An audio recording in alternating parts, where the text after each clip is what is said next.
திரு மதிவாணன், எப்படி பார்க்குறீங்க இந்த எதிர்வினைகள் வினைகள் இதெல்லாம் எப்படி சார்? இது வந்து எலெக்ஷன் சீசன், அதனால் ரொம்ப கேர்ஃபுல்லாக தான் யாராக இருந்தாலும் எந்த அரசியல் கட்சி தலைவராக இருந்தாலும் கரெக்டாக தான் பேசணும். ஏன்னா நல்லா பேசினாலே திருச்சி அதுக்கு எல்லாம் அலங்காரம் பண்ணி சொல்லிவிடுவாங்க. அதனால் Aadhav Arjuna should have been more careful.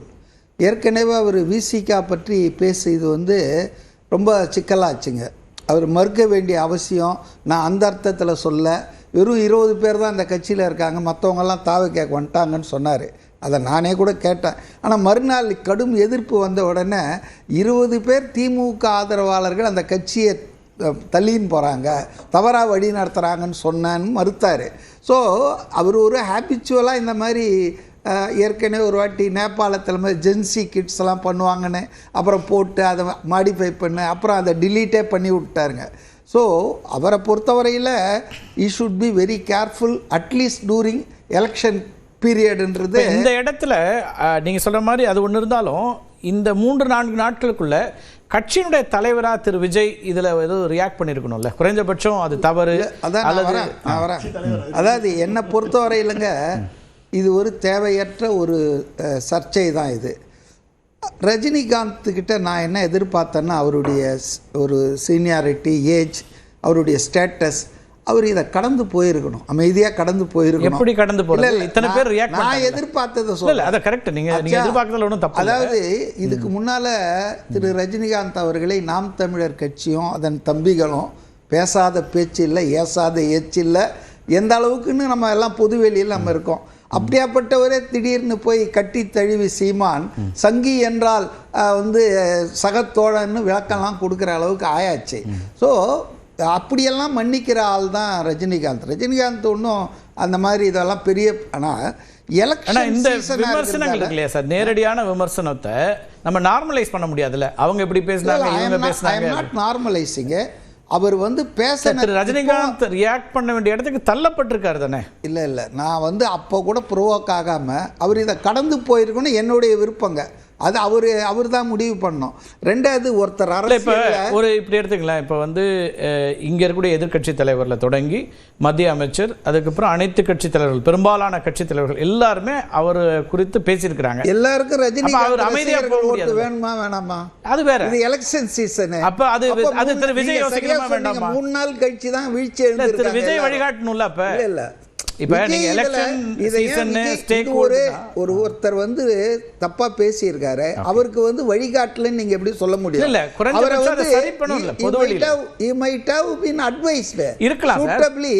நீங்க பப்ளிக்ல அவரை வந்து சென்சூர் பண்ணனும்னு நினைக்கிறீங்களா? இல்ல, அப்படி இல்ல. ஆனா இதை ஏற்றுக்கொள்கிறாரா, கட்சி ஏற்றுக்கொள்கிறதா அப்படிங்கிற ஒரு கேள்வி பொதுமக்கள் மத்தியில் சம்பந்தமே இல்லைங்களாங்க. why you put ஒரு கட்சியில ஒரு சிவாஜி கிருஷ்ணமூர்த்தி பேசுறதுக்கும் அதுக்கு வந்து ஒரு நிமிஷம் என்ன பேச விடுங்க. நீங்க கேள்வி கேளுங்க. அதாவது ரஜினிகாந்த் வந்து அரசியல் கட்சியை தொடங்குவான்னு சொல்லி ஒரு 20-25 வருஷமா அவர் ரசிகர்களை ஆசை காட்டி கடைசியில், ஆனால் அவருக்கு உரிமை இருக்குது, தனி உரிமை, அரசியல் தொடங்கணுமா வராமான்றதை முடிவு பண்ணுற உரிமை அவருக்கு.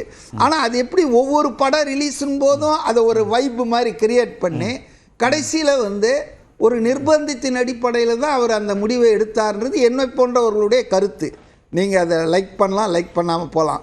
அதாவது ஆனால் ஆதவ் அர்ஜுனா அதை சொன்ன விதம், விஜய்க்கு இன்னைக்கு இருக்கக்கூடிய அழுத்தம், அதை பற்றி பேசிட்டு அதோட விட்டுருக்கணும். He should not have compared with Rajinikanth.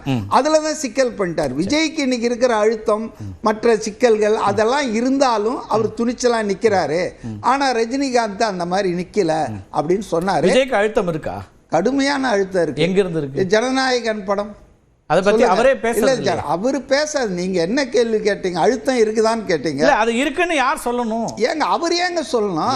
ஜனங்களுக்கே அவரே பேசாத போது அவர் ஏன் பேசணும்? தன்னுடைய பிரச்சனைக்காக அவர் பேச வேண்டிய அவசியம் இல்ல சார். அது பொது பிரச்சனை தானே. நீங்க சரி, ரஜினிகாந்த் பேசினாரா? பிலிம் வேர்ல்டுல சுப்ரீம் ஸ்டார் ஆல் இந்தியாவே அசைஞ்சு நிக்குது. இந்த சம்பவம் பத்தி முதல்வர் கூட ஒரு ட்வீட் போட்டாரு. ஆனா ரஜினிகாந்த் வந்து இத பத்தி பேசினாரா? ஏன் பேச மாட்டேன்றாரு? ரஜினிகாந்த் எதை பத்திங்க பேசினாரு? மக்கள் பிரச்சனையில இல்ல. தூத்துக்குடியில போயிட்டு என்ன பேசிட்டு வந்தாரு? சமூக விரோத சக்தி. அவர் எப்பவுமே வந்து ஆளுவோர்கள்ட்ட அரவணைப்பா இருக்கிறது. அது மோடியா இருந்தாலும் சரி, இங்க ஸ்டாலினா இருந்தாலும். நீங்க கேட்கலாம், ஜெயலலிதாவை எதிர்த்தார, ஜெயலலிதா அடுத்து ஆட்சிக்கு வந்தால் ஆண்டவனால கூட தமிழ்நாடை காப்பாத்து. அது அரசியல் இல்லைங்க, பர்சனல் ஈகோ.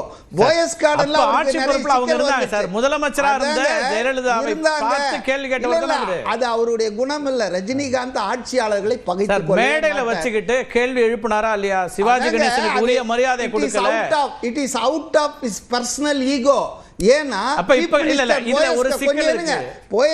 நீங்க என்ன சொன்னீங்க? நீங்க பேசுறதுக்கான கருத்து சொல்லிட்டேன். எனக்கு ஒரு எதிர்கேள்வி கொடுக்கணும். இப்ப ரஜினிகாந்த் அவர்கள் தனிப்பட்ட ஈகோனால இந்த கேள்விகள் எல்லாம் முன் வச்சாருன்னு சொன்னீங்கன்னா, அப்ப விஜயும் அப்படி தனிப்பட்ட ஈகோல முன் வைக்கிறாருன்னு நம்ம சொல்ல முடியுமா? அவர் இப்ப முதலமைச்சரை கேள்வி கேட்கறது இருக்கு இல்லையா? அவர் பொதுவாக கேட்கிறாரு. அரசியல் கட்சி தலைவர் ஆயிட்டு கேள்வி கேட்கிறார் சார். என்ன தலைவரா இருந்தாரு? இது எதுக்கு தேவை? அவர் எப்படி கேள்வி கேட்டாரு? அப்ப அரசியல் கட்சி தலைவரா இல்லாத ரஜினிகாந்த் இதுல ஏன் கருத்து சொல்ல நீங்க கேட்க கூடாது? ஜனநாயகன் படத்துக்கு ஏன் பேசலன்னு கேட்க கூடாது? இல்ல மத்ததுக்கெல்லாம் பேசுறாரு. இல்ல மத்ததுக்கெல்லாம் பேசுறாரு. நீங்க அப்ப நீங்க ஒரு ஃப்ரேம்வொர்க் வச்சுக்கிறீங்களா? இதுல பேசுறது ஒரு ஃபிலிம் ஸ்டார், அரசியல் கட்சி தலைவர்னு அவரை நான் பேச சொல்ல. அவர் வந்து இந்த சினிமா உலகத்துல ஒரு மூத்தமான, அவர் இதுவரைக்கும் ஏதாவது வாயை திறந்து சொல்லி இருக்காரா ஜனநாயகன்? இப்ப நீங்க அவர் அதிகார மையத்தை கேள்வி எழுப்பல அப்படின்னு சொன்னதால சார், அவர் ஆட்சி மாற்றம் 96ல வந்தது அவரால தானே சார். அதுதான் சொல்றேன், பர்சனல் ஈகோ. போயஸ் கார்டன்ல அவருக்கு நடமாட்டத்துக்கு சிக்கல் வந்தது. அவங்க முதலமைச்சர் இருந்தாலும் இன்னொரு கேள்வி நான் உங்களுக்கு முன்னாடியே வச்சிருந்தேன். நான் பேசுறேன், மற்ற 2 பேர்ட்டையும் கேட்டலாம். நீங்க வந்து சிவாஜி கிருஷ்ணமூர்த்தி பேசினதுக்கு இங்க கேட்க முடியுமா அப்படிலாம் கேட்டீங்க. இவர் ஒரு மாநில நிர்வாகி. இப்ப மாநில நிர்வாகிக்கு ரஜினிகாந்த் உடனே ரியாக்ட் பண்ணல. முதல்ல சோளிங்கர் ரவிங்கிற மாவட்ட செயலாளர் தான் ஒரு அறிக்கை கொடுத்தார். அவர் கடந்து தான் போனார். நீங்கள் சொன்ன மாதிரி கடந்து தான் போனார். அதுக்கு பிறகு எல்லா தலைவர்களும் பேசிய பிறகு அதை கடந்து போக முடியாது. குறைந்தபட்சம் அவர் அதுக்கு ரியாக்ட் பண்ணலைன்னா இவங்க எல்லாரையும் அவர் அவமரியாதை செஞ்சு தான் ஆகிடும். அப்போ அதுக்கு ரியாக்ட் பண்ணுறாரு.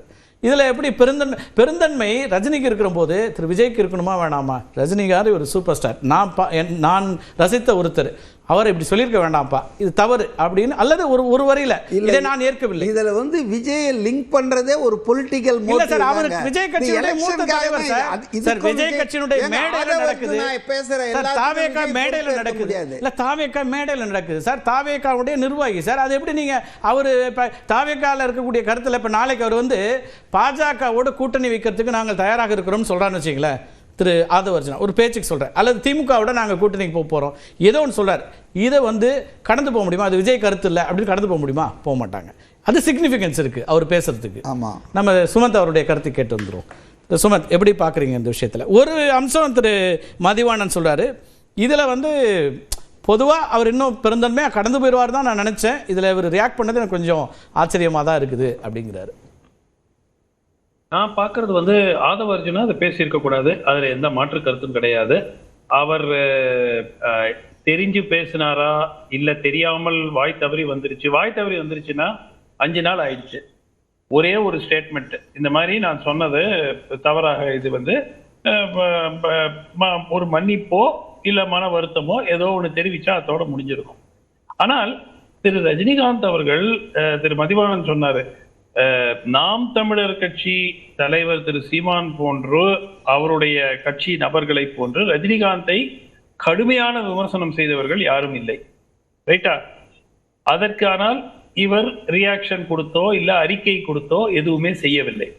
இப்பொழுது தேர்தலுக்கு 1 மாதத்திற்கு முன்பு இப்போ ஆதவ அர்ஜுனா வந்து இப்போ விஜய் சொல்லியிருந்தாருன்னா அதுக்கு ரஜினி மறுப்பு தெரிவிச்சாருன்னா அப்சல்யூட்லி ஃபைன்.